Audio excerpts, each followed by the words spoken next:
ലഭിച്ചിട്ടുണ്ട്. ധീവര വിഭാഗത്തിൽ നീറ്റിന് കഴിഞ്ഞ വർഷം 86,397 റാങ്ക് വരെ നേടിയ വിദ്യാർത്ഥിക്കും വിശ്വകർമ്മ വിഭാഗത്തിൽ 33,582 റാങ്ക് നേടിയ വിദ്യാർത്ഥിക്കും അഡ്മിഷൻ ലഭിച്ചിട്ടുണ്ട്.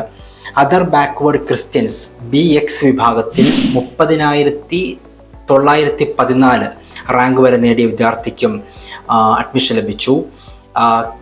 KN വിഭാഗത്തിൽ 1,08,805 റാങ്ക് വരെ നേടിയ വിദ്യാർത്ഥിക്കും, കുടുംബി KU വിഭാഗത്തിൽ 3,63,930 റാങ്ക് വരെ നേടിയ വിദ്യാർത്ഥിക്കും കഴിഞ്ഞ വർഷം അഡ്മിഷൻ ലഭിച്ചു. SC വിഭാഗത്തിൽ 1,92,289 റാങ്ക് നേടിയ വിദ്യാർത്ഥിക്കും, ST വിഭാഗത്തിൽ 3,75,127 റാങ്ക് നേടിയ വിദ്യാർത്ഥിക്കും കഴിഞ്ഞ വർഷം സർക്കാർ മെഡിക്കൽ കോളേജിൽ അഡ്മിഷൻ ലഭിച്ചു.